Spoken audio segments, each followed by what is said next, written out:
We live in a culture that fetishizes the grind. We are told that sleep is for the weak. We are told that if you aren't in the gym 7 days a week, bleeding from your eyeballs, you don't want it bad enough. You have likely seen the hashtag no days off. Welcome to Dr. Levitas.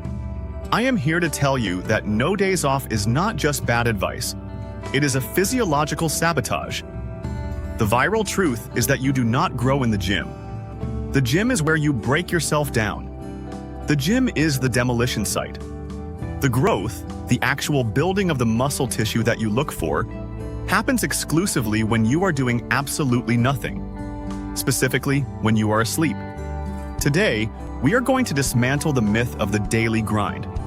We will explore the specific hormonal flood that only happens during deep wave sleep, why your nervous system needs to switch from fight to digest to build an ounce of muscle, and why taking a week off might be the secret to hitting the biggest personal record of your life.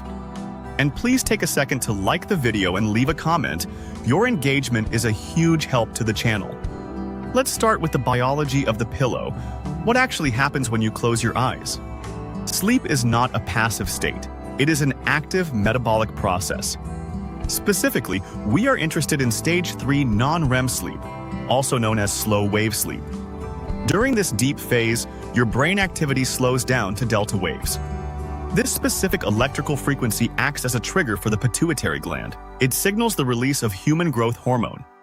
Studies published in the Journal of Physiology indicate that up to 70% of your total daily growth hormone secretion occurs during this slow wave sleep. Growth hormone is the master architect.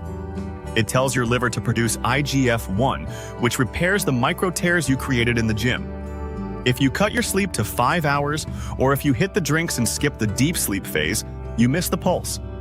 You essentially did the demolition work in the gym, but sent the construction crew home. You are left with a broken building and no workers. To understand why rest days are anabolic, you have to understand the autonomic nervous system. It has 2 modes, and they are mutually exclusive. One, the sympathetic, or the fight or flight. This is the gym. This is stress. This is cortisol and adrenaline. In this state, your body shuts down digestion and repair to prioritize immediate survival energy. 2. The parasympathetic, or the rest and digest. This is the couch. This is sleep. This is where protein synthesis happens. You cannot build muscle in a sympathetic state. It is biologically impossible. Muscle is expensive tissue. Your body will only build it if it feels safe and has excess energy. If you train 7 days a week, you are chronically stuck in sympathetic overdrive. Your body thinks it is being chased by a predator every single day. It will refuse to add muscle mass because muscle mass burns calories, and in a survival situation, efficiency is key. Rest days are the manual override that flips the switch back to safe, signaling your body that it is okay to grow. We often think muscle repair happens overnight. It doesn't. When you lift heavy, you create significant structural damage to the sarcomeres, to the muscle fibers. This damage triggers an acute inflammatory response. Your immune system sends macrophages, the white blood cells, to the site to clean up the debris and stimulate satellite cells. Research shows that muscle protein synthesis can remain elevated for 24 to 48 hours after a heavy session. This means that on Tuesday, your body is still actively building the chest muscles you trained on Monday. If you go back to the gym on Tuesday and train hard again, even a different body part, you are diverting systemic resources, energy, amino acids, and immune function away from the repair job you started on Monday. You are starting a new fire before you put out the old one. Eventually, the system gets overwhelmed and nothing gets repaired fully. How do you know if you need a rest day? You don't have to guess. You have a dashboard metric called heart rate variability, or HRV.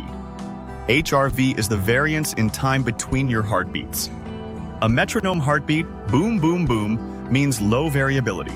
This is bad. It means your sympathetic system is hammering the heart, forcing it to keep a rigid rhythm. You are stressed.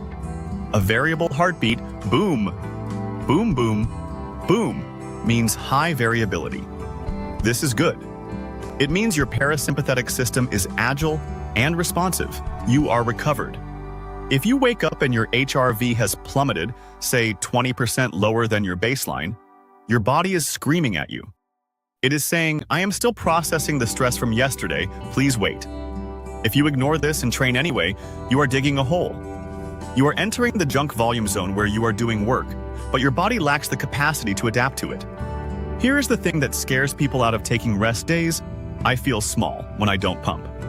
When you are overtrained, you actually look flatter and smaller. But why? First, glycogen depletion. Your muscles store carbohydrates as glycogen. Glycogen pulls water into the muscle. When you train every day without recovery, you chronically deplete these stores. Your muscles lose their pop and look deflated. Second, cortisol water retention. Chronic stress raises cortisol. Cortisol binds to aldosterone receptors, causing you to hold water under the skin, the subcutaneous space, rather than inside the muscle. Rest days allow you to replenish glycogen and lower cortisol. This pulls the water back into the muscle cell. Ironically, the best way to look bigger and harder is often to stop lifting for 2 days and eat some carbohydrates. You aren't losing gains. You are refilling the balloon. Now, a rest day doesn't mean you have to lie in a coma. In fact, total inactivity can sometimes make you stiffer. We want active recovery. Your lymphatic system, which is in charge of clearing the waste, doesn't have a pump like your heart for the cardiovascular system.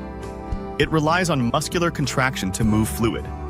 Doing low-intensity movement, like a 30-minute walk, a light bike ride, or mobility work, acts as a pump. It drives oxygenated blood into the damaged tissue to deliver nutrients and pushes out the metabolic waste products, like lactate and prostaglandins. The goal is to move enough to get blood flow, but not enough to create new damage. Keep your heart rate under 120 beats per minute. This speeds up the clearing process significantly compared to just sitting still. Finally, let's talk about the ultimate rest strategy, the deload week. This is the concept of supercompensation. When you train, your fitness level actually drops temporarily. You cause fatigue. When you rest, it returns to baseline. But if you time your rest perfectly, your body bounces back above baseline. It overcompensates to prepare for future stress. A deload week, when you reduce volume by 50% for a week, it allows all the accumulated systemic fatigue to dissipate.